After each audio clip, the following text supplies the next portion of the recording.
Disclaimer, ang kwentong ito ay base sa totoong karanasan ng isang taong hindi na pinangalanan para sa kanyang kaligtasan at privacy. Anumang pagkakahawig ng pangalan, lugar, o pangyayari ay maaaring nagkataon lamang. Ang layunin ng kwentong ito ay hindi upang manakot kundi upang magbahagi ng aral, babala, at pagkaunawa sa mga misteryong hindi maipaliwanag sa ating paligid. Ito ay isang kwentong puno ng hiwaga, kababalaghan, at katotohanang minsan ay mas mahirap paniwalaan kaysa katang-isip. Ako si Miguel, isang simpleng binata na lumaki sa isang liblib na baryo sa Visayas. Sa kabila ng payak naming pamumuhay, masaya ang aking kabataan. Doon ko rin nakilala ang matalik kong kaibigan na si Lando. Magkasing edad kami at sabay na lumaki, magkasama sa paliligo sa ilog, pangunguha ng bayabas, at paglalaro ng taguan tuwing gabi. Si Lando ay kilala sa aming lugar bilang masayahin, mabilis kumilos, at matapang. Lagi siyang bida sa kwentuhan, lalo na kapag may kwentong kababalaghan. Tuwing gabi, sa ilalim ng ilaw ng gasera, madalas kaming magkwentuhan habang nakaupo sa bangkito ng kanyang Lola Tinay. Si Lola Tinay ay isang matandang babae na kilalang manghihilot at tagapagkwento ng mga sinaunang alamat tungkol sa mga engkanto, maligno, at lalo na ang aswang. Ang aming baryo, bagamat tahimik, ay hindi ligtas sa mga kwentong nagpapakilabot. May mga panahong may nawawalang hayop, may naririnig na iyak sa gubat tuwing alas 12 ng gabi, at may mga matandang biglang nagkakasakit nang hindi malaman kung bakit. Pero para sa amin ni Lando, normal na lang iyon. Bata pa kami noon, at ang alam lang namin ay maglaro, tumawa, at mangarap. Pero sa kabila ng masasayang alaala namin, palagi kong naaalala ang isang insidenteng nangyari isang gabi. Mga 10 taong gulang kami noon. Nasa gilid kami ng ilog at nagpapalipad ng saranggola. Biglang humangin ng malamig, ibang-iba sa karaniwang simoy ng hangin. Naramdaman ko ang panginginig ng balat ko. Nang lingunin ko si Lando, nakita kong nakatingin siya sa kabilang bahagi ng gubat. Seryoso ang kanyang mukha. Miguel, may nakatingin sa atin, sabi niya sa mahinang tinig. Natawa pa ako noon. Baka ibon lang yan, Onggoy. Pero makalipas ang ilang minuto, biglang naputol ang tali ng saranggola. Sabay kaming tumakbo pa uwi, hindi alam kung bakit kami takot. Simula noon, parang may nagbago kay Lando. Mas naging tahimik siya at mas madalas na tumatambay sa likod ng kanilang bahay, malapit sa kabubatan. Habang lumalaki kami, lalong naging mahilig si Lando sa mga bagay na may kinalaman sa kababalaghan. Nakikipagkwentuhan siya sa matatandang albularyo, at minsan, nahuhuli ko siyang may bitbit na mga dahon, ugat, at bote ng langis na may lulan ng itim na bagay. Inisip kong baka ito ay dala ng pagkamausisa lang niya. Pero minsan, naiisip ko ring baka may iba pa. Nang kami ay mag-20 taong gulang, ako'y napilitang lumuwas ng Maynila para makapagtrabaho. Naiwan si Lando sa baryo at doon na rin nagtrabaho bilang taga-ani ng mais at niyog. Madalang na ang aming pag-uusap. Pero sa puso ko, alam kong siya pa rin ang kaibigan kong matatag at masayahin. Lumipas ang 6 na taon. Nakapag-ipon na ako ng kaunti at nagdesisyong bumalik ng probinsya upang makasama ulit ang pamilya.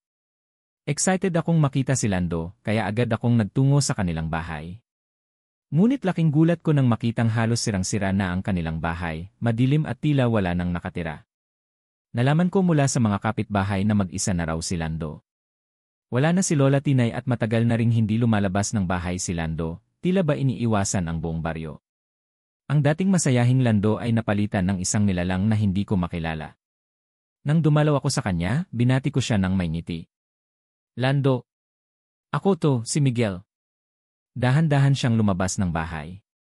Maputla siya, namumugto ang mata, at halos hindi ko siya makilala. Walang ngiti. Walang emosyon. Tumango lang siya at mahina ang boses ng magsalita, Miguel, buti bumalik ka. Habang nagkukwentuhan kami, pansin kong tila laging may iniwasang sabihin si Lando. Tumitingin siya sa bintana, sa kisame, at minsan ay napapatigil sa gitna ng kanyang mga pangungusap. Parang may kinatatakutan. Parang may iniingatan. Doon ko unang naramdaman ang takot. Hindi dahil kay Lando, kundi sa kung anong bumabalot sa kanya. Hindi ito ang kaibigang iniwan ko. May nagbago. May bumalot sa kanya na hindi ko maintindihan. At doon nagsimula ang lahat. Mabilis lumipas ang mga taon mula nang ako'y umalis ng baryo. Tulad ng maraming kabataan, pinilit kong abutin ang pangarap sa Maynila. Minsan ay puno ng pag-asa, kadalasan ay pagod, pero hindi ko nakalimutan ang lugar kung saan ako nagsimula at higit sa lahat, ang matalik kong kaibigan na si Lando. Sa syudad, halos mawalan ako ng koneksyon sa probinsya. Bihira akong makatawag, lalo na't wala pa noong malakas na signal sa aming baryo. Kapag nakakausap ko si nanay, madalas kong itanong si Lando, at sinasabi niyang tahimik pa rin daw ang buhay nito. Hindi na masyadong lumalabas ng bahay, ani nanay minsan. Parang may dinaramdam. Hindi ko yon masyadong pinansin. Akala ko'y dala lang ng stress o pagkabagot sa baryo. Kaya naman noong makapag-ipon ako at makakuha ng ilang buwang bakasyon, agad kong ipinangako sa sarili ko, babalik ako. Babalikan ko hindi lang ang mga alaala ng kabataan, kundi si Lando, ang kaibigang hindi kailanman nagbago sa mata ko. Muling pagbabalik sa baryo ay tila isang panibagong yugto ng buhay ko. Nagsimula akong maglakad sa parehong kalsadang inaapakan ko noon. Ngunit may kakaiba, parang mas tahimik, mas malamig ang simoy ng hangin. Ang mga bata ay bihira sa kalsada, at ang mga matatanday tila laging nagmamasid sa dilim. Warimoy may kinatatakutan ang lahat, ngunit walang gustong magsalita. Pag-uwi ko sa bahay, niyakap ako ng aking nanay. Nagluha siya sa tuwa. Salamat at bumalik ka, anak, anya. Ngunit kahit sa kanyang mga mata, may nakatagong kaba. Tinanong ko siya agad kay Lando. Kamusta si Lando, nay? Tumingin siya sa akin ng diretsyo, tila may gustong sabihin pero nag-aalangan. Anak, iba na siya ngayon. Hindi na siya lumalabas. May mga gabi raw na umiiyak siya ng malakas. Minsan, sumisigaw. Sinasabi ng iba na sinapian siya. Pero walang makalapit sa kanya. Kahit ang mga albularyo, umiiwas na. Kinabahan ako. Ngunit hindi ako makapaniwala agad. Si Lando. Na masayahin, matapang, at punong-puno ng sigla. Hindi ako naniwala. Kailangan ko siyang makita mismo. Kinaumagahan, nagtungo ako sa dating bahay nila Lando. Noon, maaliwalas ang bakuran, puno ng tanim na halamang gamot ni Lola Tinay. Ngayon, tila napabayaan na, may mga damong ligaw, sirang bakod, at ang mismong bahay ay halos gumuho na sa tagal. Kumatok ako ng marahan. Lando, ako to, si Miguel. Tahimik. Kumatok ulit ako, mas malakas. Maya-maya'y marahan ang pagbukas ng pinto. Sa dilim ng loob, lumabas si Lando, pero ibang-iba na ang anyo niya. Namumutla ang kanyang balat, parang walang araw na tumama sa kanya sa mahabang panahon. Namumugto ang mata, para bang ilang gabi nang hindi natutulog. Nakabalot siya sa lumang jacket, kahit mainit ang panahon. Lando, tinitigan lang niya ako. Ilang segundo ng katahimikan, saka siya bahagyang tumango. Miguel, bumalik ka. Bumuntong hininga ako. Per. Bakasyon ko. Namiss ko kayo. Ikaw. Pinapasok niya ako. Sa loob ng bahay, mas naramdaman ko ang bigat. Ang dating tahanang punong-puno ng halakhak at halimuyak ng halamang gamot ni Lola Tinay, ngayon ay amoy alikabok at lumang kahoy. Wala nang ilaw, kundi ang sinag ng araw mula sa maliit na butas ng bubong. Anong nangyari sa'yo, Lando? Tanong ko habang nagmamasid. Hindi agad siya sumagot. Umupo siya sa isang sirasirang upuan, saka tumingin sa sahig. May nangyari nung umalis ka. Hindi ko alam kung paano ko ikukwento, pero may gabi may dumating sa panaginip ko. Napakunot no ako. Panaginip? Tumango siya. Isang babae pero hindi tao. Ang mata niya pula. Ang boses niya parang hangin na dumadaan sa katawan. Sinabi niyang ako raw ang pinili. Hindi ko maintindihan. Akala ko panaginip lang. Pero paggising ko, may sugat na ako sa dibdib. At simula noon, hindi na ako naging ako. Hindi ako makapagsalita. Sinubukan kong itanggi sa isip ko na totoo ang sinasabi niya, pero sa kanyang itsura at tono ng boses, alam kong hindi siya nagsisinungaling. May pinagdadaanan siya na higit sa kayang ipaliwanag ng siyensya. Bakit hindi ka humingi ng tulong, tanong ko. Sinubukan ko. Pumunta ako sa albularyo. Si Diego.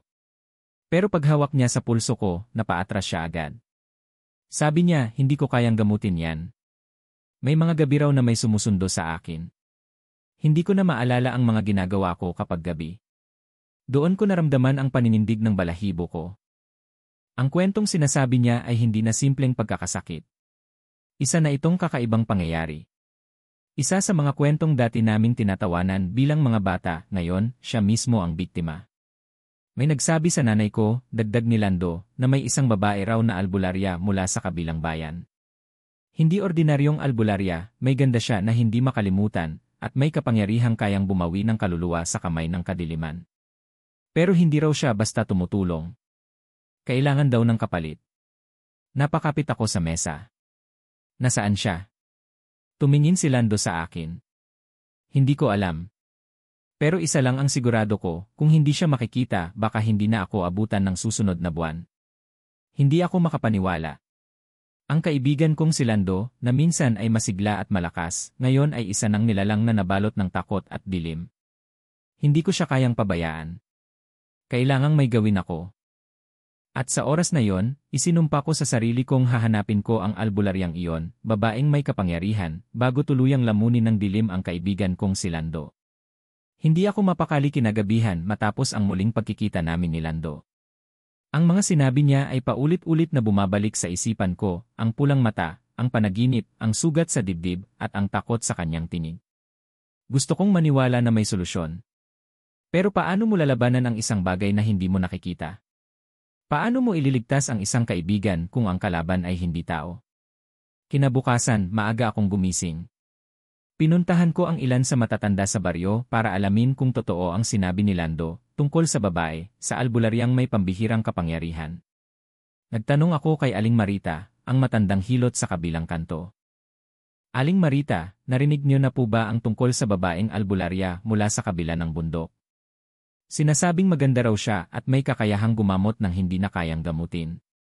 Napakunot no siya sa katahimik na lumingon sa paligid. Miguel, bakit mo hinahanap ang babaeng yan? Para kay Lando po. May kakaiba sa kanya. Hindi na siya kagaya dati. Sabi niya may sumanib sa kanya. Napabuntong hininga si Aling Marita.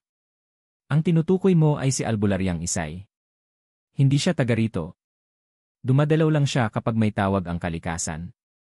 Hindi siya basta lumilitaw sa kahit sinong tao. At totoo ang sabi mo, maganda siya.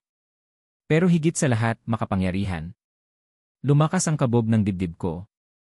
Paano ko siya matatagpuan, Aling Marita? Hindi siya basta hinahanap. Siya ang dumadating kapag nararamdaman niyang may tunay na nangangailangan. Pero may paraan.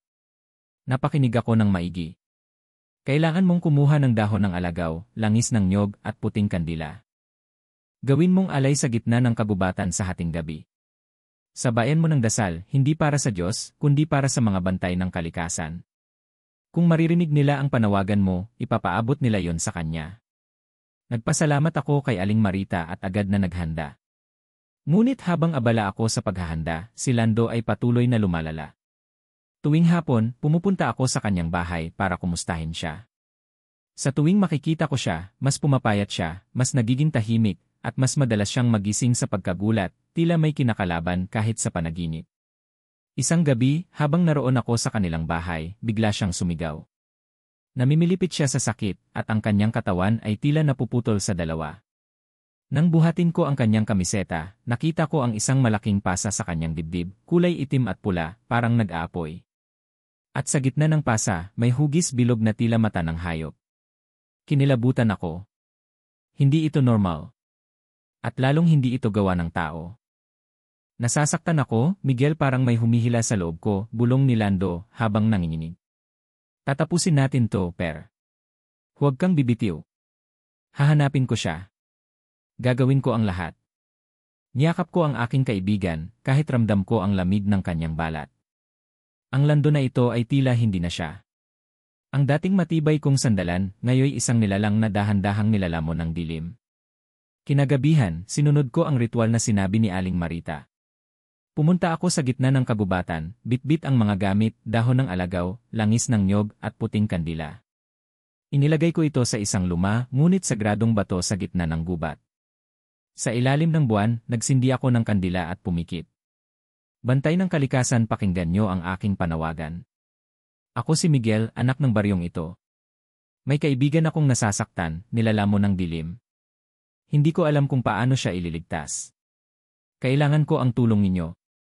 Kung totoo ang albularyang tinatawag nilang Isay, iparating niyo sa kanya ang aking hiling. Tahimik ang paligid. Wala akong narinig kundi ang pagaspas ng dahon at ihip ng hangin. Akala ko walang mangyayari. Akala ko mabibigo ako. Ngunit bago ko pa man patayin ang kandila, may malakas na ihip ng hangin na pumalibot sa akin. Napatingin ako sa taas at sa gitna ng mga sanga ng puno, may isang maputing aninong dumaan. Isang tinig ang bumulong sa hangin, kung totoo ang paniniwala mo, sundan mo ang ilaw sa ilog bukas ng 3:00 ng umaga. Nagulat ako. Hindi ko alam kung guni-guni lang ba yon o may espiritong tumugon sa akin. Pero buong loob ko, hindi na ito panaginip. May pag-asa. Kinabukasan, bago mag-3:00 ng umaga, pumunta ako sa ilog. Tahimik ang paligid. Ngunit pagdating ko roon, may nakita akong liwanag sa kabilang pampang. Isang babae, nakaputi at tila kumikislap sa liwanag ng buwan. Lumalakad siya sa tubig pero hindi siya nababasa. Sa kanyang paglapit, bumilis ang tibok ng puso ko. Hindi siya ordinaryo. Hindi siya karaniwang tao. Ang ganda niya ay hindi makamundo. Ang kanyang buhok ay maitim na mahaba, ang kanyang mga mata ay tila may kinang ng buwan, at ang kanyang tinig ay malamig ngunit mahinahon. Hiniling mo ang tulong ko, sabi niya. Tumango ako. Ang kaibigan ko po si Lando. May sumanib sa kanya. Hindi ko na po siya makilala. Wala na pong ibang makakatulong. Totoo ang sakit ng iyong kaibigan, sabi niya. Siya ay tinatakan ng nilalang ng dilim. At kung hindi siya agad mapapalaya, tuluyan siyang magiging isa sa kanila. Paano ko siya maililigtas, tanong ko habang nanginginig. Kailangan natin ng ritual. Hindi ito madali. Hindi ito ligtas. Ngunit kung tunay ang layunin mong iligtas siya, ako ang bahala sa paglaban. Ngunit ikaw ang magiging tulay. Ako ang magiging tulay. Sa kabila ng takot, tumango ako. Gagawin ko po ang lahat. Huwag niyo lang siyang hayaang mamatay. Muli siyang tumingin sa akin. Handa ka na bang harapin ang dilim? Hindi ako sumagot. Tiningnan ko lang siya sa mata, at doon niya siguro nakita ang determinasyon. Magkita tayo bukas ng gabi. Dalhin mo siya. Dalhin mo siya sa gitna ng gubat. At ihanda mo ang sarili mo dahil sa ritual na ito, hindi lang ang kaluluwa niya ang mapapahamak. Bago pa dumating ang gabi ng itinakdang ritual kasama ang misteryosong albularyang si Isay, naisip kong mainam na humingi rin ng payo mula sa mga matatagal ng albularyo sa aming lugar.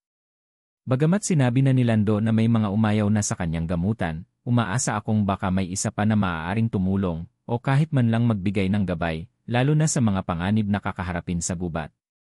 Ang naisip ko ay si Kamatyas, ang pinakamatandang albularyo sa kabilang baryo, kilala sa kanyang karanasan sa mga bagay na hindi kayang ipaliwanag ng medisina. Siya ang tipo ng albularyo na kahit mga tagalungsod ay nilalapitan tuwing may mga misteryosong karamdaman o nawawala sa sarili. Kilala rin siya sa kanyang mata ng nyog, isang maliit na itim na mutya na sinasabing nagpapakita ng anyo ng espiritu sa katawan ng isang tao. Madaling araw ako pumunta sa kanya. Hindi ko alintana ang distansya dahil alam kong bawat segundo ay mahalaga para sa buhay ni Lando. Pagdating ko sa kanyang bahay, sinalubong ako ng usok mula sa sunog na kamangyan. Nakasabit sa paligid ng kanyang kubo ang mga tuyong halamang gamot, balahibo ng ibon, at palaspas na tila bagong gawa. Sa kanyang balkonahe, nakita ko si Kamatyas, nakaupo sa kanyang luma, ngunit matibay na silya, at tila may inaawit na panalangin habang may hawak na buntal ng dahon ng saging. Nandito ka na, Miguel, anya, kahit hindi ko pa siya kinakausap. Napahinto ako. Pipo, alam niyo po ba kung bakit ako nandito? Tumango siya at tumayo, sabay kuha ng maliit na kahon.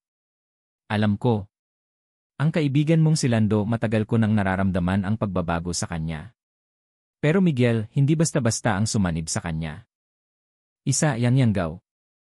Yanggaw, tanong ko, halos pabulong. Tao na unti-unting nagiging halimaw. Hindi dahil sa kagat o sumpa, kundi dahil pinili ng espiritu ng kadiliman bilang sisidlan. Minsan hindi nila alam. Minsan kusa. Pero sa kaso ng kaibigan mo sinaniban siya dahil may bukas sa loob niya. Hindi ako makagalaw. Anong ibig ninyong sabihin na may bukas sa loob niya? May galit. May sugat. At iyon ang sinamantala ng nilalang.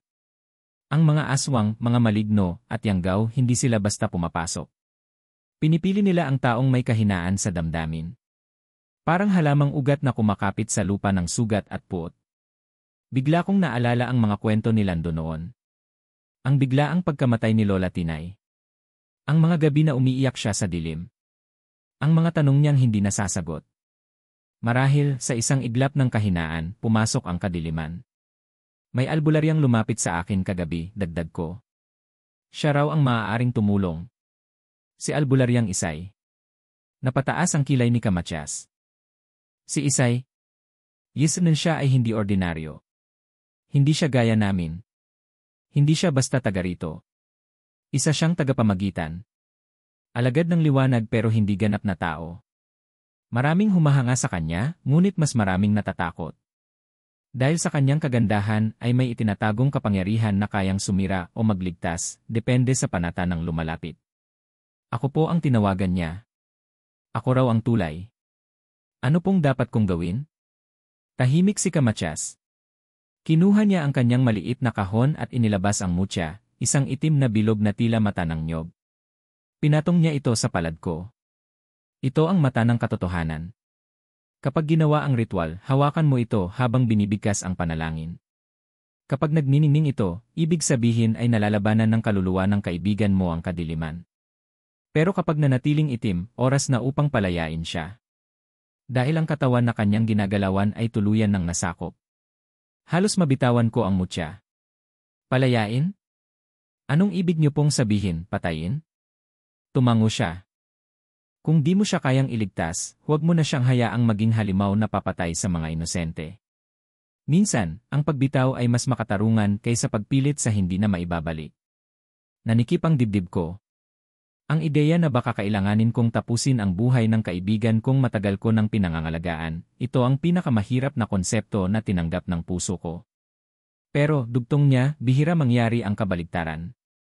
Kung totoo ang hangarin mo, at kung malinis ang puso ni Lando, may pag-asa pa.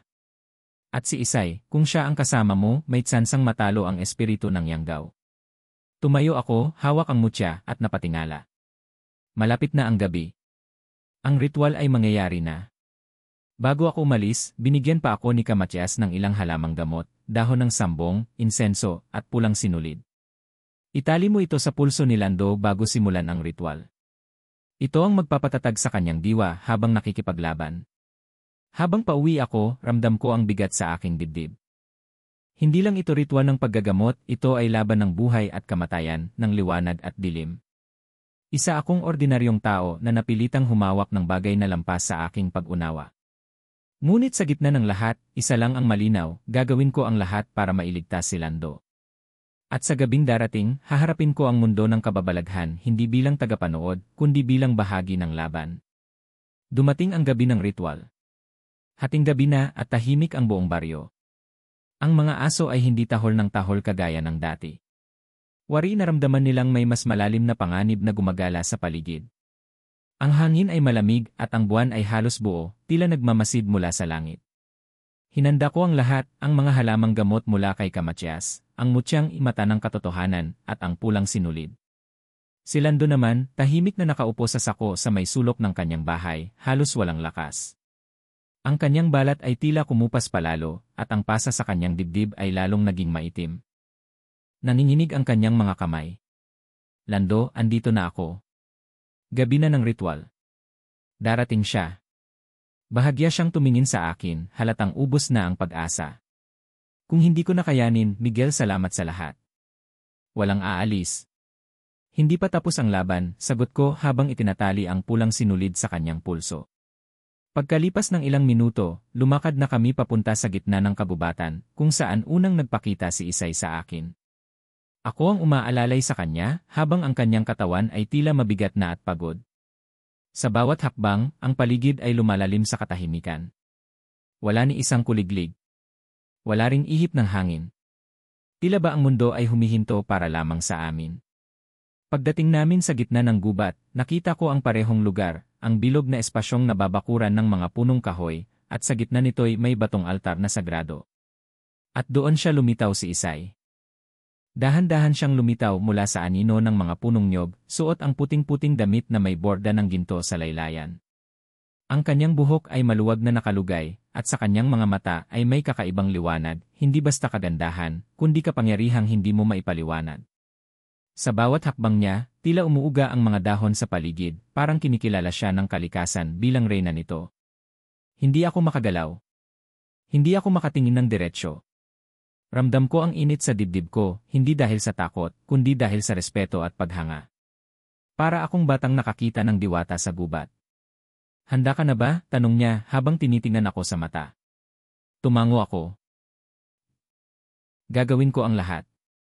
Lumapit siya kay Lando, at sa unang pagkakataon ay nakita kong nanginig si Lando, hindi dahil sa sakit, kundi dahil sa presensya ng isang bagay na mas mataas kaysa sa kanya. Tama ang ginawa mong pagtawag sa akin, sabi ni Isay. Ngunit kailangang malinaw ang intensyon ng bawat isa. Dahil kapag ang sinuman sa atin ay may halong alinlangan, mas malakas ang kadiliman. Tumayo siya sa gitna ng altar at inilabas ang isang maliit na botelya ng langis, tila galing sa sinaunang panahon. May halong sinag ng buwan ang laman nito, parang pilak na sumasayaw sa liwanag.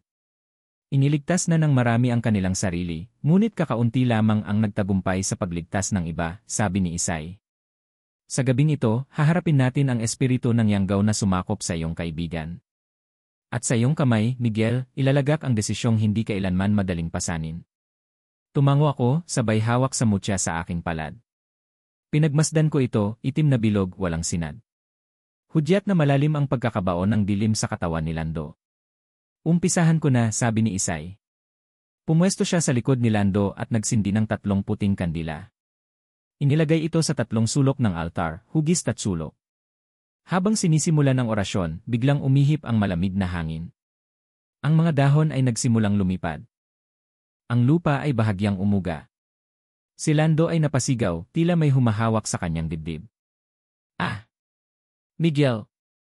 Tumutulong siya! Tumutulong! Ngunit kasunod ng sigaw ay isang maitim na usok ang lumabas mula sa bibig ni Lando. Lumutang ito sa hangin at dahan-dahang naging hugis, isang nilalang na halos hindi ko kayang titigan. May mahahabang kuko, pulang mata, at bibig na may itim na laway. Sumigaw ito, isang tunog na hindi ko pa kailanman narinig. Isa pang hakbang, Miguel, sigaw ni Isay.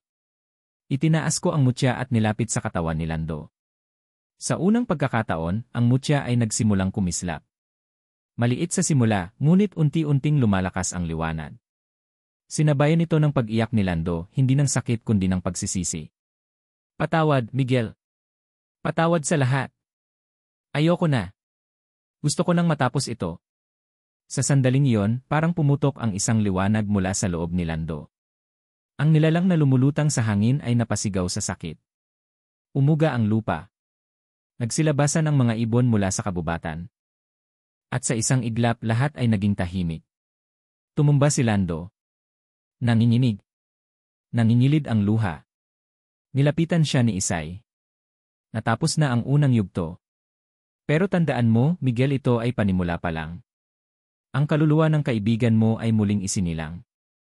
Ngunit ang kadiliman ay hindi nawawala, nag-aabang lang ito ng susunod na kahinaan. Lumapit siya sa akin. At sa kanyang palad ay inilagay ang isang maliit na kwintas na may anting-anting. Isuot mo ito sa kanya. Protection ito. Pero higit sa lahat, bantayan mo ang kanyang puso. Dahil kapag bumalik ang galit, takot, at puot, doon muling magbabalik ang Yanggaw.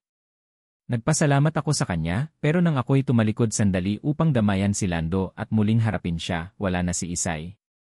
Parang hindi siya lumisan. Parang naglaho lang siya sa pagitan ng hangin at liwanag.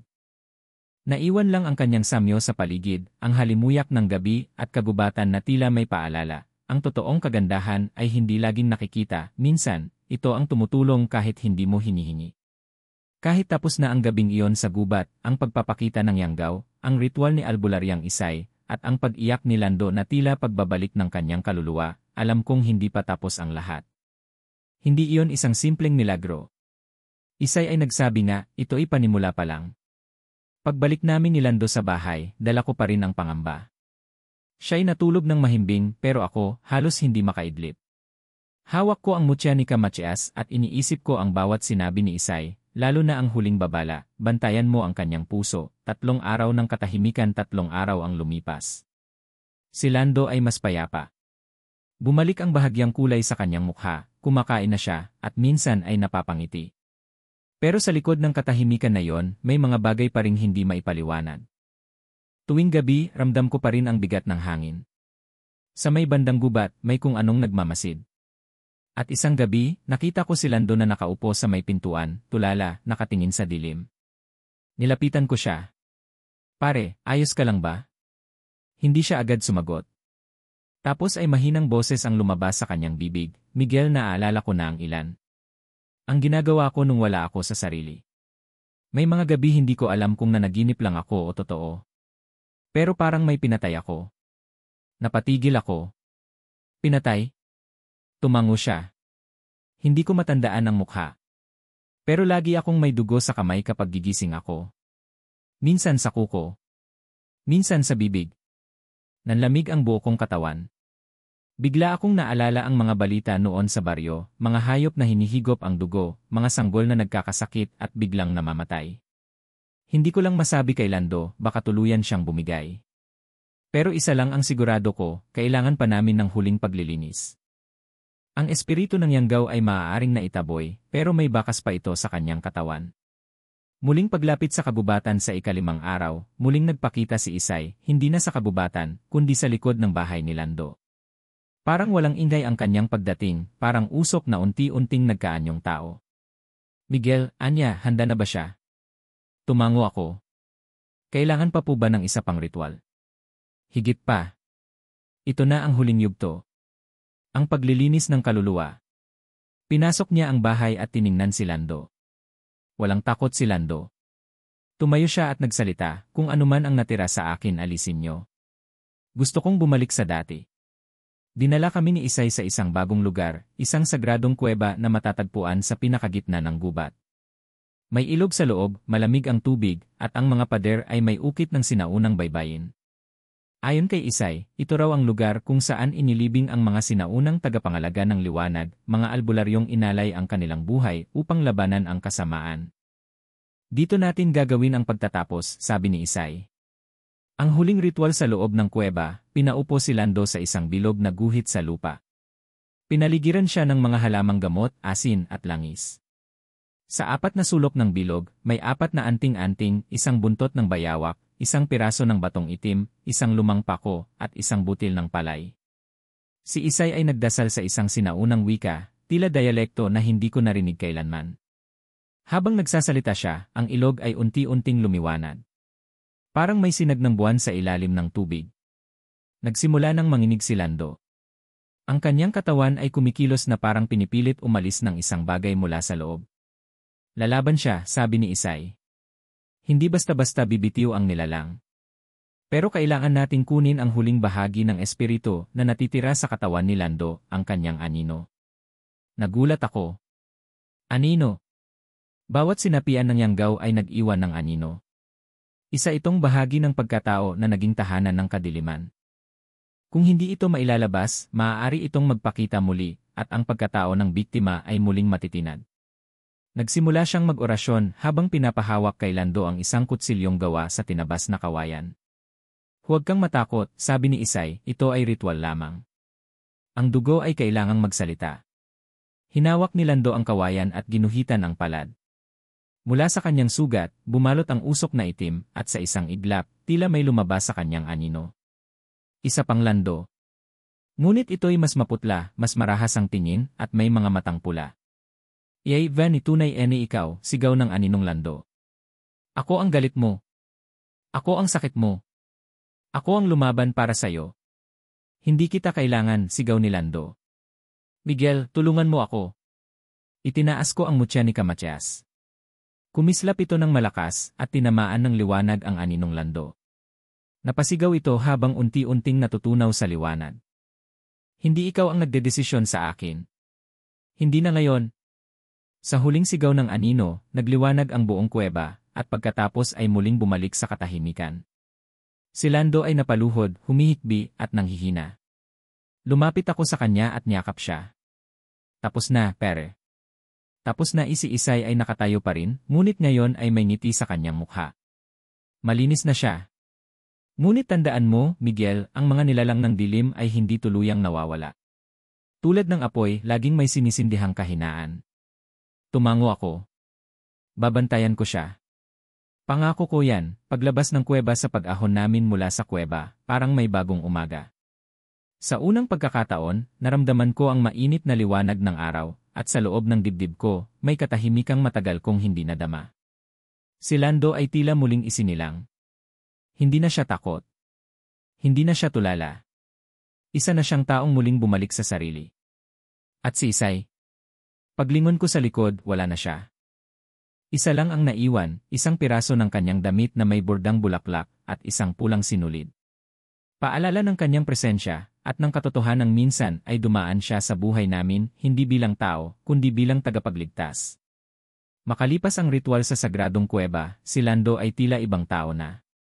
Hindi lang siya gumaling sa pisikal na karamdaman, kundi parang muling isinilang ang kanyang pagkatao. Sa unang pagkakataon sa mahabang panahon, nakita ko siyang umiti ng walang takot, nang may tunay na kapayapaan sa kanyang mga mata. Nagpasya kaming bumalik sa baryo nang may kasamang panibagong lakas ng loob. Ang mga tao, unay may kaba pa rin sa kanilang mga mata sa tuwing nasisilayan si Lando.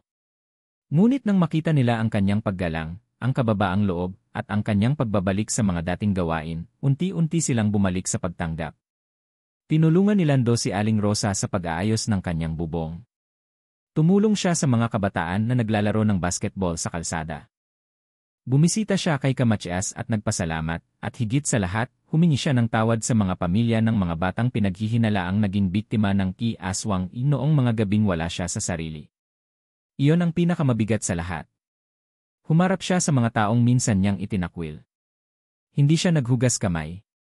Tinanggap niya ang posibilidad na naging instrumento siya ng dilim, at sa pamamagitan ng pag-amin, doon nagsimulang bumukas muli ang tiwala ng mga tao sa kanya. Pero habang gumaganda ang takbo ng buhay ni Lando, ako naman ay nababalot ng isang tanong na hindi ko maialis sa isipan, sino nga ba talaga si Albularyang Isay? Ang hinahanap na sagot sa tuwing sumasagi sa isip ko si Isay, ang kanyang mapanatag na tinig, ang kanyang hindi maipaliwanag na ganda, at ang kapangyarihang taglay niya, para siyang aninong naiwan sa hangin. Walang sino mang nakakita sa kanya sa baryo. Walang nakakaalam kung saan siya nakatira. At kapag nagtatanong ako tungkol sa kanya, tanging matatanda lang ang may bahagyang sagot, at halos lahat ay may takot sa tono ng boses nila. Ang ganda niyang babae, pero wag kang masyadong humanga, wika ni Aling Diday. May kwento sa lolo ko noon, may albularya raw na hindi tumatanda. Tumutulong lang kapag buhay na ang nakataya. At sa bawat paggaling may binabayaran. Baka siya ngayon, sagot ko. Kung siya nga, dapat mong malaman hindi siya tao. Hindi rin ganap na espiritu. Isa siyang bantay. Bantay? Bantay ng hangganan ng buhay at kamatayan. Ang trabaho niya, sunduin ang mga kaluluwang nawawala sa liwanag. Kaya niyang iligtas, pero kaya rin niyang kunin kung kinakailangan. Mas lalo akong naintriga. Hindi ba't sinabi niya noon sa akin, ako ang tagapamagitan? Muling bumalik sa akin ang mga alaala ng ritual, kung paanong nagpakita ang espiritu ng Yanggaw, kung paanong hinati ni Isay ang kadiliman at liwanag. Ang lakas niyang taglay ay hindi kayang ipaliwanag ng karaniwang panggagamot. Ang pagtuklas ng lihim sa isang pagkakataon, sinamahan ko si Lando sa likod ng baryo, kung saan may lumang abandonadong bahay. Dati, ito ay pagmamay-ari raw ng isang matandang albularya na bigla na lang nawala, at mula noon ay hindi na binalikan. Naisip ko, baka ito'y may koneksyon kay Isay. Pagpasok namin, amoy alikabok at lumang kahoy. Ngunit sa gitnang altar, may mga nakalagay pa ring tuyong dahon, bote ng langis, at isang lumang larawan ng isang batang babae, marahil nasa edad 20, nakasuot ng puting bestida, at may parehong ngiti ni Isay. Pare siya yan, sabi ni Lando, tinuturo ang litrato. Tumango ako. Pero mukhang larawan pa to ng dekada 60. Napaisip kami pareho. Kung totoo ngang siya yon, bakit hindi siya tumatanda? Bakit ganoon ang lakas niya? Ano ang papel niya sa kasaysayan ng ating baryo? Bigla naming napansin ang ukit sa ilalim ng altar. Nakasulat sa lumang baybayin, pero may katabing salin, ang may dalisay na layunin ay tatawagin. Ngunit ang may layunin ng paghanga, pag-angkin, o pag-ibig ay mapapahamak. Napatigil kami. Isang babala. Isang paalala na si Isay ay hindi dapat lapitan ng may pansariling layunin. Na hindi siya sinasamba, hindi siya inaangkin dahil siya ay isang tagapamagitan lamang. Walang pag-ibig sa kanya ang maaaring magtagumpay. Napatingin ako sa lupa. Binalikan ko ang sarili kong naramdaman kay Isay. Totoo, humanga ako. Totoo, sa isang iglap parang nahulog ako sa kanyang presensya. Ngunit sa kanyang mga mata, malinaw ang paalala, wala akong sa inyo. Ako ay tagapangalaga lamang. Ang tunay na paglaya ni Lando makalipas ang isang linggo, isang desisyon ang ginawa ni Lando na nagpakita ng tunay niyang pagbabalik, nagdesisyon siyang magsimula ng panibagong buhay bilang isang lokal na manggagamot. Hindi para magkunwaring albularyo, kundi para tumulong sa mga may sakit gamit ang mga halamang gamot, dasal, at pananalig, lahat ng natutunan niya sa sariling karanasan. Si Kamachias ang unang tumulong sa kanya. Ipinasa nito ang ilan sa mga lumang kaalaman. At ako, bilang saksi sa lahat, ang unang tumulong sa pag-aayos ng kanyang maliit na kubo na ginawang gamutan. Naging inspirasyon siya sa baryo. Mula sa dating kinatatakutan, siya ngayon ay pinupuntahan ng mga nangangailangan. Pero hindi na muling nakita si Isay. Ang huling pagpapakita isang gabi habang mag-isa akong nasa tabing ilog, may humaplos na malamig na hangin sa balikat ko. At sa dapit hapon, sa gilid ng aking paningin, may isang aninong lumitaw, babaeng nakaputi, may buhok na mahabang nakalugay, at may bahagyang ngiti sa kanyang labi. Hindi ko siya nilapitan. Hindi ko rin siya tinawag. Tumingala lang ako sa langit, sa kapabulong kong sinabi, maraming salamat. At sa ihip ng hangin, may sagot akong narinig sa puso ko, bantayan mo ang liwanag. Iyan ang panata ng tunay na kaibigan. Mula nang mangyari ang huling ritual sa sagradong kuweba, maraming nagbago, hindi lamang kay Lando kundi sa buong baryo. Ang tahimik na lugar na dati binabalot ng takot at bulong-bulungan ay unti-unting nabalot ng pag-asa at panibagong buhay. Si Lando ay naging masikap sa kanyang bagong tungkulin bilang manggagamot. Sa bawat araw, mas dumadami ang mga taong pumupunta sa kanyang maliit na kubo sa dulo ng kalsada upang magpakonsulta. Mga sugat, lagnat, pananakit ng katawan, lahat iyon ay tinutugunan niya hindi lang ng halamang gamot, kundi ng taos-pusong pagdamay. Hindi siya naniningil at kapag may nag-aabot ng bayad, minsan ay gulay o prutas lang ang kapalit. At sa kanyang bawat gamutan, lagi niyang inuulit ang isang paalala, walang gamot na mas epektibo sa dalisay na layunin at paniniwala, panibagong baryo ang baryo rin ay tila nagising sa isang panibagong liwanag. Naging mas bukas ang loob ng mga tao sa pagtulong sa isa't isa. Ang dating takot sa kababalaghan ay napalitan ng respeto sa kalikasan at paniniwalang may mga bagay na higit sa abot ng ating mata. Marami ang nagsimula ng magtanim ng sariling halamang gamot sa kanilang mga bakuran. Ang mga kwento tungkol sa aswang at yanggaw ay hindi na basta kinatatakutan, ito ay naging paalala ng kahalagahan ng pagmamalasakit, pagbabantay sa damdamin, at pag-ingat sa mga panloob na sugat na maaaring gawing daan ng dilim. Maging si Kamachias ay naging aktibo muli sa pagtuturo ng sinaunang kaalaman. At ako, bilang tagapagsalaysay ng aming karanasan, ay nagsimula ng isulat ang buong istorya, hindi upang sumikat, kundi upang hindi ito mabaon sa limot. Ang paalam kay Isay ngunit sa kabila ng lahat, isang bahagi sa akin ang nanatiling naghihintay, nagtatanong kung muling magpapakita si Isay. Hindi ko alam kung pagnanasa ba yon ng isang utang na loob, paghanga, o simpleng pagnanasa ng kasagutan. Isang gabi, habang kami ni Lando ay nagkukwentuhan sa ilalim ng punong mangga, napag-usapan muli ang lahat. Pare, sabi niya, naisip mo na ba minsan kung bakit ikaw ang pinili ni Isay bilang tulay? Napatingin ako sa kanya. Hindi ko pa rin alam hanggang ngayon. Siguro kasi ikaw ang taong hindi lang basta naniniwala kundi handang magsakripisyo. Hindi ka sumuko kahit halos mawala na ako. At siguro alam niyang ikaw lang ang may sapat na tapang para harapin ang dilim ng hindi nawawala sa sarili. Napangiti ako. Ikaw talaga, Lando. Ikaw nga tong muntik ng lamunin ng yanggaw. Tumawa siya at tumingin sa langit. Kung hindi dahil sa'yo, hindi na siguro ako Lando ngayon. At kung makita mo ulit si Isay pakisabi, salamat.